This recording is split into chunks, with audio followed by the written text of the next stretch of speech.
Gravando em 3, 2, 1. Bom dia. A nossa apostila, aqui, ó. Nós vamos aqui para a página...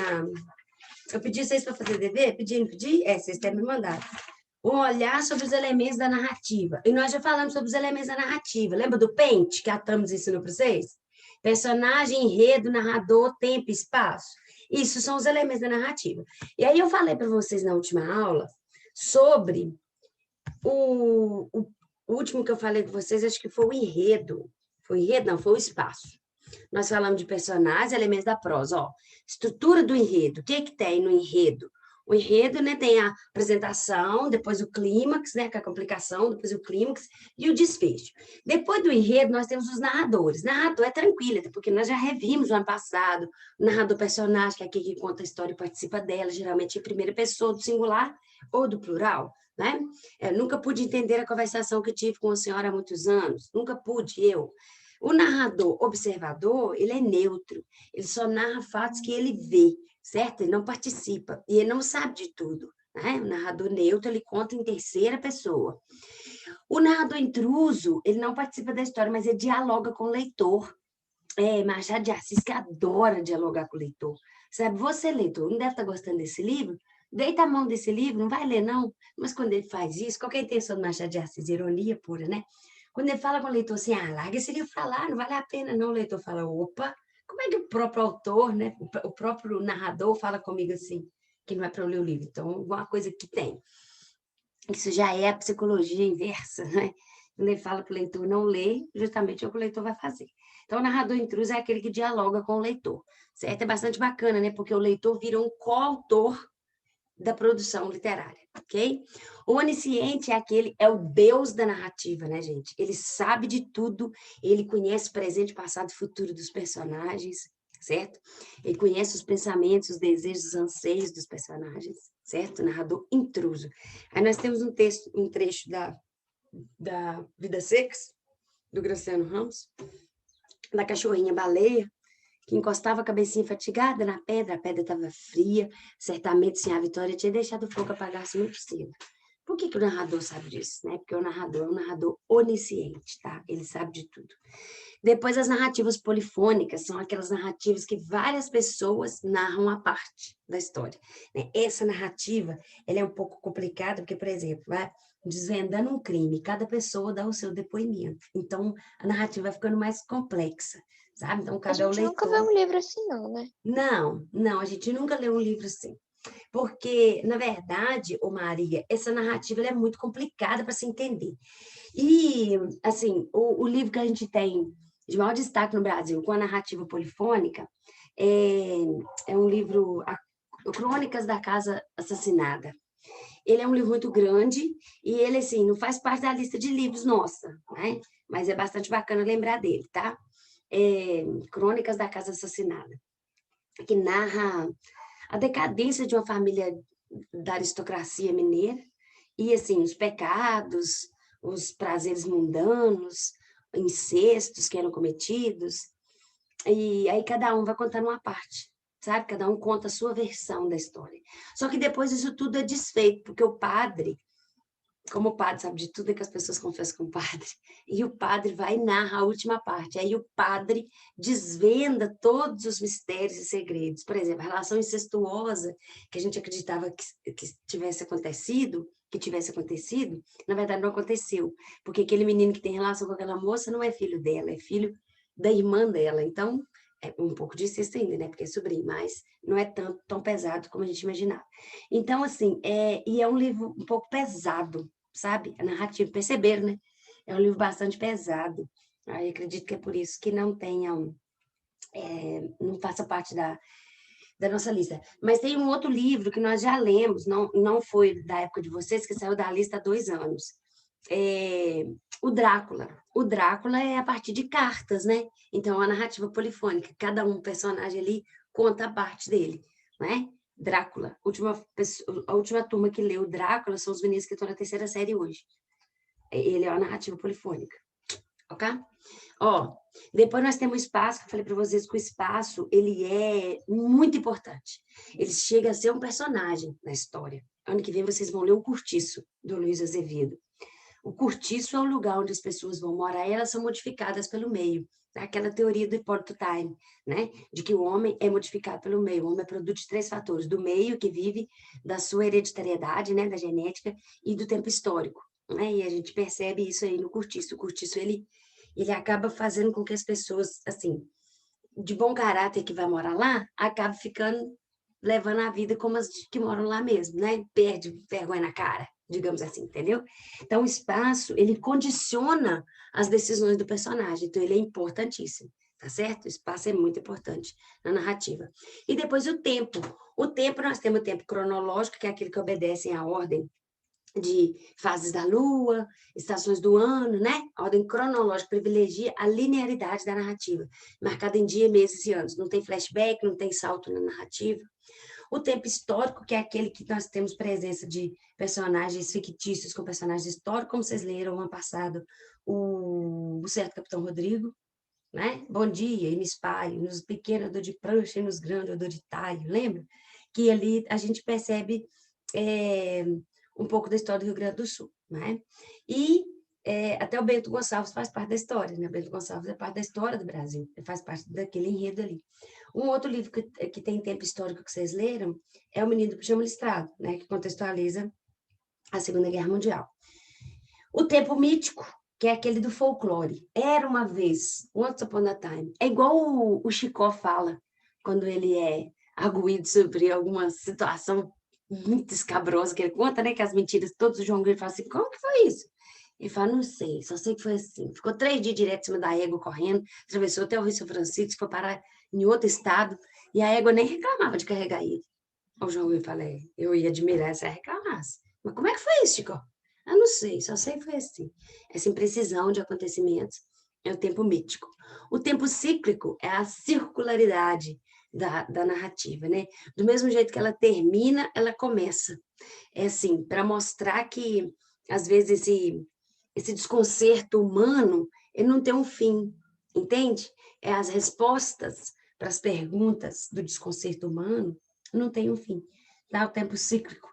O fim aponta para o início. Tem um livro do Guimarães Rosa, Grande Sertão Veredas, que ele começa com o capítulo nonada e termina com a palavra nonada.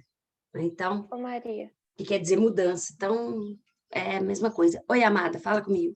mas esse tempo cíclico é tipo literal, onde vai mostrando os personagens meio que até chegar no início da história, ou é representativo, que no final eles estão fazendo a mesma coisa que fizeram no início?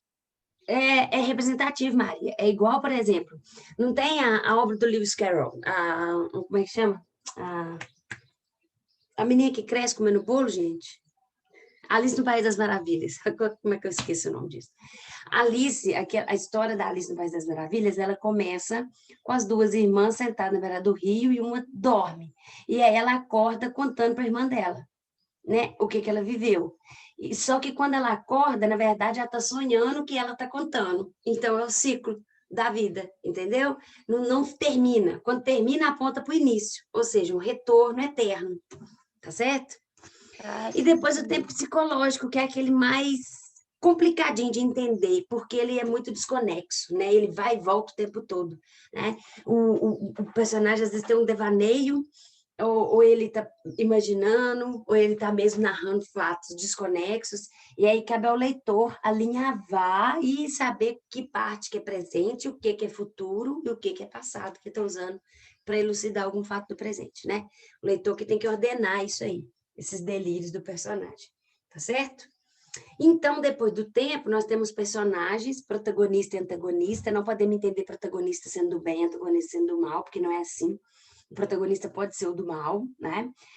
A função do antagonista é atrapalhar a vida do protagonista. Nem sempre o antagonista também vai ser uma pessoa, um personagem. Qual do tapete, Maria? A caçada. A tapeçaria, que o Isso. cara entra dentro da tapeçaria.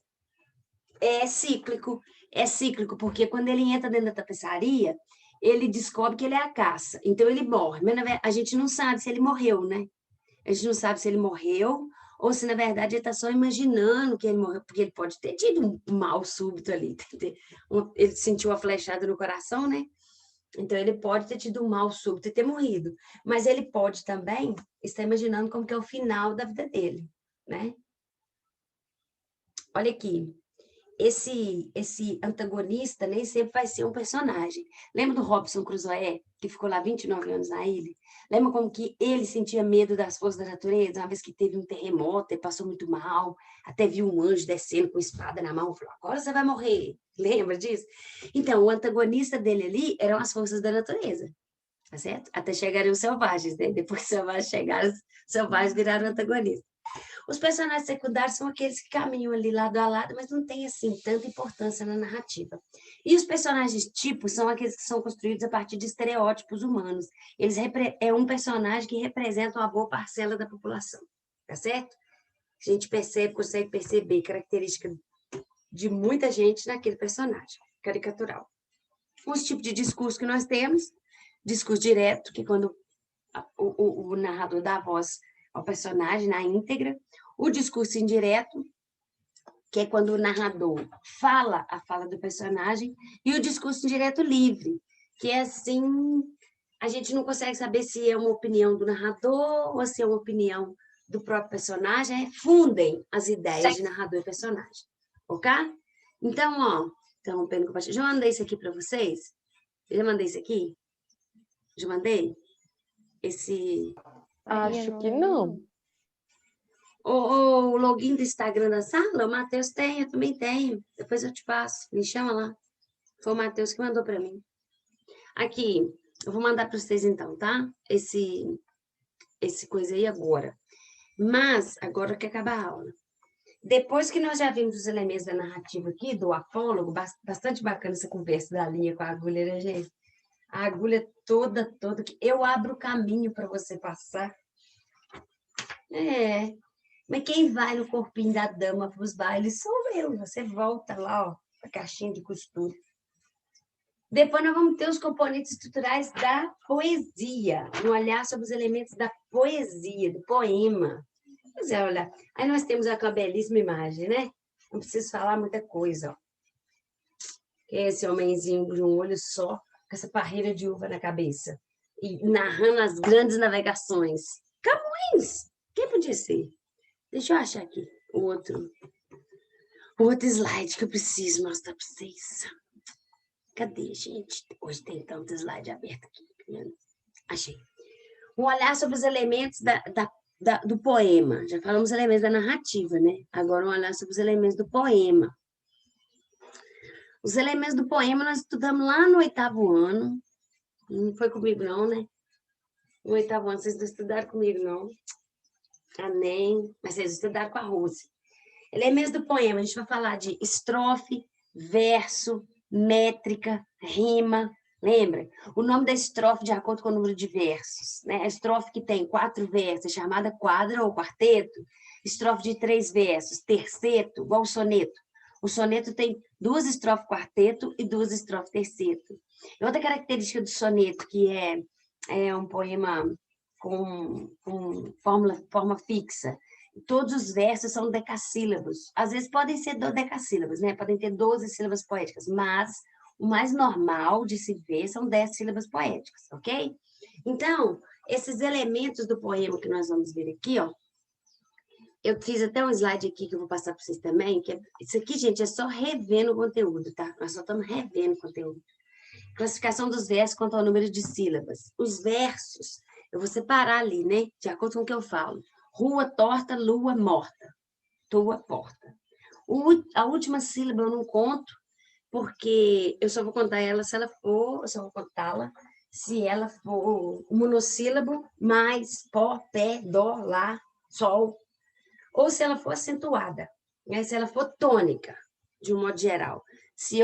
Quem faz música aí sabe isso aqui direitinho. Por quê? É quando eu falo com entonação ainda, com a voz em ascensão, né? Faço com a voz ainda subindo um pouco o tom. Então, eu vou contar. Mas se não for assim, eu não conto a última sílaba. né? Então, os versos que têm uma sílaba são chamados monossílabos, aí, ó, duas sílabas de sílaba.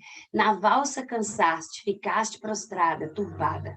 Casimiro de Abreu, poeta do romantismo brasileiro. Nós estudamos esse ano. Os trissílabos, foge bicho, foge povo, passa ponte, passa poste. Manuel Bandeira do modernismo brasileiro. Foge bicho, ó, foge bicho. Olha como é que o show, eu já não falo show, ele é só um chiado na voz. Foge bicho, foge povo, tá vendo? Passa ponte. Tá vendo que a última sílaba, ela já está em decadência, minha voz já não está mais em ascensão? Passa poste. Então, aí eu tenho 3 sílabas poéticas. Foge foge bicho, foge povo, passa ponte, passa poste. Tudo tem 3 sílabas poéticas, são versos trissílabos. Um macete para lembrar o nome do verso, de acordo com o número de sílabas, é que os nomes são parecidos com o nome dos campeonatos mundiais de futebol. Olha, 3 é tri, 4 é tetra, 5 é penta, ou redondilha menor, 6 é hexa, 7 é hepta, ou redondilha maior, 8 é octo, né? Então, faz um macetinho aí. E aí, é octossílabo, porque eu não estou contando sílabas, mas sílaba poética. Olha eu de 7 sílabas. Minha terra tem palmeiras onde canto sabiá. As aves que aqui gorjeiam não gorjeiam como lá. Olha, minha terra tem palmei, eu não conto ras. Onde canto sabiá, aí eu já conto o A, porque o A é acentuado. As aves que aqui gorjeiam, eu não conto o ão, não gorjeiam como lá. Tudo tem 7 sílabas poéticas, ok? Então, ó, vou mandar isso aqui para vocês. Maria, mas você vai cobrar isso aí na prova desse jeito, mandar a gente fazer contagem de sílaba poética? Não, galera. Nós estamos revendo, tá? Acho que é 1 ou 2 questões, mas nada de coisa mirabolante, não. Não perde a cabeça, não. As rimas ainda têm uma classificação, de acordo com que as rimas aparecem. Se eu tenho rimas entre palavras de mesma classe gramatical, por exemplo, substantivo com substantivo, ou verbo com verbo, ou substantivo com... ou adjetivo com adjetivo, isso é rima pobre. Porque é fácil rimar cantor com amor, é fácil rimar pegar com cantar, verbo com verbo. É fácil rimar, não é? Então, são chamadas rimas pobres. As rimas ricas, também chamadas preciosas, né? Tem ricas e raras, são aquelas que rimam palavras de diferentes classes gramaticais. E aí, o que é uma rima preciosa? É quando eu rimo, por exemplo, um substantivo com verbo pronominal. O que é um verbo pronominal? Verbo mais pronome, vê-la, de ver ela, né? Não existe ver ela, porque ela não pode ser... pronome pessoal do caso reto não pode ser objeto direto, certo? Então, eu troco para um pronome pessoal do caso oblíquo. Então, ver ela vira vê-la, não é assim? Vê-la com estrela é uma rima preciosa. É um verbo pronominal rimando com um substantivo, entende? Por que é uma rima preciosa? Que é mais difícil de fazer, olha aí, ó. Rimas pobres, as palavras que rimam são da mesma classe gramatical, muito comum. Rimas ricas, as palavras que rimam pertencem a classe gramatical diferente. Por exemplo, respeito, satisfeito, novelo e vê-lo, paz e assaz. E tem as rimas raras, né? Que é aquelas palavras pouco usuais, pondes e frondes, né? Que é as rimas mais inteligentes possíveis. Classificação das rimas de acordo com que elas aparecem, né? As rimas vão aparecer assim, A, B, B, A, ou A, A, B, B. Que isso, Maria? Gente, esquema de rimas. Pode em redor de ti tudo se aniquilar, terminou com A, é rima A, ok? Tudo renascerá cantando ao teu olhar. A de novo, então rima A. Rima A, Eu acho que A. você falou disso ano passado também. Aham, eu tô falando disso desde... Tudo, mares e céus, árvores e montanhas. Então, anhas agora é rima B. Porque a vida perpétua arde em tuas entranhas. Então, se anhas é rima B, então eu vou ter aqui, ó, A, B, B. Igual tá aqui em cima, ó. Isso aqui são chamadas rimas emparelhadas. Por que emparelhadas? Porque elas vêm em pares, ó. A, veio juntinho. As duas iguais. E B, B vieram juntinhas. Porque elas podem vir separadas, olha. Elas podem vir assim, ó. Já toda a terra adormece, rima A. Sai o soluço da flor, rima B. Rompe de tudo um rumor, rima B. leve como de uma prece, rima A. Então, aqui ficou A, B, B, A. Igual tá aqui, ó. São chamadas rimas opostas ou interpoladas. E nós vamos ter outro tipo de rima ainda, olha. Rimas entrecruzadas, também chamado de entrelaçadas. Que rumor é esse na mata? Ata, rima A. Porque se alarma a natureza, rima B. Ai, é a motosserra que mata. A, cortante, oxigênio e beleza. B, A, B, A, B. Então, ficou entrecruzada, ou seja, alternada, ok? Cruzada também pode ser o nome. E quando tem A, B, C, D, aí é rima misturada. Não apresenta um esquema de rimas em que eu possa classificar, não é?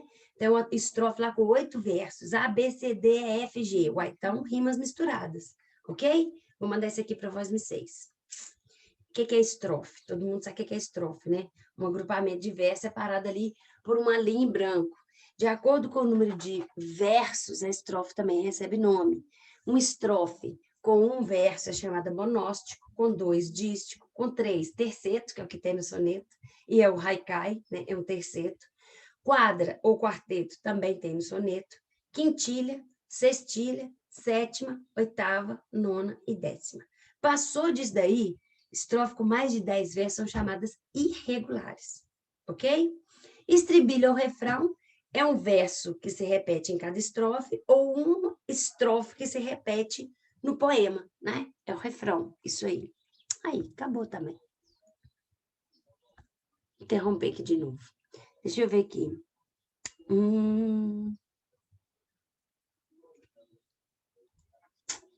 Tá bom. Isso caiu no simulado. E aí, você acertou, Milena? Como é que foi? Era uma questão fácil. Eu não lembro exatamente como era, mas era de Esquema de rima? Aham. Ah, que bom, que bom. Aqui, vocês já fizeram esse dever aqui? Depois eu corrijo esse dever com vocês, tá? O número de versos está aqui, ó, na sua página 139, tá? O número de versos de acordo com a quantidade de número de estrofe e o nome dos versos. Tá aqui, ó, na 140, ok? Aí depois vocês vão olhando isso aí. E tem o esquema de rimas feito aqui também, né? A separação. Ô, Maria. Oi? É para Oi? mandar presente no chat ou você vai fazer chamada depois? Não, eu vou fazer foto aqui, ó. Vou fazer foto aqui. Vocês mandam presente lá, né? Ah, tá. Tá bom? Vou fazer uma fotinha aqui agora. Falta 1 minuto e 36. Galera, eu vou deixar...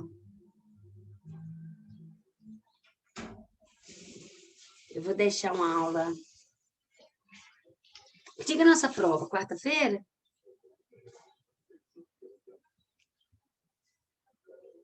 Eu acho que é segunda. Segunda? Não sei. Maria, é na Começa segunda, dia 26, eu acho. Era segundo. 19. Ah, então tá beleza. Aqui, eu vou deixar para vocês uma aula gravada dessa correção aqui. Ah, não sei se eu deixo esse resto de matéria gravado também. Ah, vou deixar gravado lá. O Ô, tronco Maria, vai manda cair o na nossa... slide pra gente no grupo, por favor, depois. Oi? Mandar o slide pra gente. Ah, no vou mandar grupo agora depois. de uma vez, Mariazinha. Vou mandar agora, tá? Beijo, galera. Obrigada, viu? Beijo, Maria. Tchau, Maria. Qualquer coisa, se Maria, estiverem beijo. estudando lá e surgirem Maria. dúvidas, me chama na hora, tá? Beijo. Beijo, beijo. Obrigada. Tchau, tchau. Beijo, Maria. Com Deus. Tchau, Maria. Tchau.